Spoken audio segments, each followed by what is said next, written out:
வெளிநாட்டிலிருந்து இலங்கை சென்ற நபரொருவர் சினிமா பாணியில் பெண்ணொருவரை கடத்திய சம்பவம் பெரும் பரபரப்பை ஏற்படுத்தியுள்ளது. மட்டக்களப்பில் நீதிமன்றத்துக்கு சென்று வெளியே வந்த பெண்ணொருவர் உட்பட ஒரு குழுவினர் இணைந்து அவரின் வாயை பொத்தி இழுத்து சென்று ஆட்டோவில் கடத்த முயன்றுள்ளனர். இதன்போது குறித்த பெண்ணை காப்பாற்ற சென்ற உறவினரை அடித்து கீழே தள்ளிவிட்டு பெண்ணை கடத்தி சென்றதாக போலீசார் தெரிவித்துள்ளனர். 27 வயது பெண் ஒருவர் 29 வயதுடைய ஆண் ஒருவரை காதலித்து பெற்றோருக்கு தெரியாமல் கடந்த 2023ஆம் ஆண்டு பதிவு திருமணம் செய்துவிட்டு தனது பெற்றோர் வீட்டில் இருந்துள்ளார். அவ்வாறே காதலன் அவரது பெற்றோர் வீட்டில் வசித்து வந்துள்ளார். இந்த நிலையில் சில காலங்களுக்கு பின்னர் இந்த பதிவு திருமணம் செய்து கொண்டது தொடர்பாக பெற்றோருக்கு தெரிய வந்துள்ள நிலையில் குறித்த காதலன் வெளிநாட்டுக்கு சென்றுள்ளார். அதன் பின்னர் வெளிநாடு சென்ற காதலன் பல தீய பழக்கங்களில் ஈடுபட்டிருந்ததாக காதலிக்கு தெரிய வந்துள்ளது.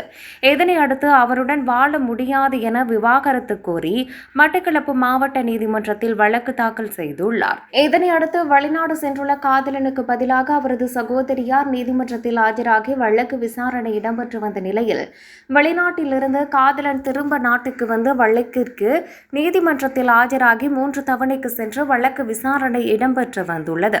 இந்த நிலையில் சம்பவ தினமான நேற்று முன்தினம் குறித்த வழக்கு விசாரணைக்கு காதலி அவரது சகோதரி மற்றும் உறவினர்களுடன் சென்றுள்ளார். அதேவேளை காதலன் அவரது சகோதரி மற்றும் ஒரு குழுவினருடன் சென்று நீதிமன்ற பகுதிக்கு இருவர்களின் உறவினர்களும் வெளியில் காத்து நின்ற போது நீதிமன்றத்துக்குள் காதலியும் காதலனும் சென்று வழக்கு விசாரணையின் பின்னர் வெளியில் வரும்போது கடத்தல் சம்பவம் இடம்பெற்றுள்ளது. இதன்போது காதலன் அவளை இழுத்து சென்று ஆட்டோவில் ஏற்றிய போது அங்கிருந்த காதலியின் உறவினர் ஒருவர் உடனடியாக ஆட்டோ மீது பாய்ந்து அவரை காப்பாற்ற முற்பட்டுள்ளார். ஆட்டோ அவரை சுமார் 50 மீட்டர் தூரம் இழுத்து சென்று அங்கு தள்ளி விட்டுவிட்டு இந்திய தமிழ் சினிமா பாணியில் குறித்த காதலியை காதலன் அவரது சகோதரியும் சேர்ந்து கடத்தி சென்றுள்ளதாக போலீசாரின் ஆரம்பகட்ட விசாரணைகளில் தெரிய வந்துள்ளது.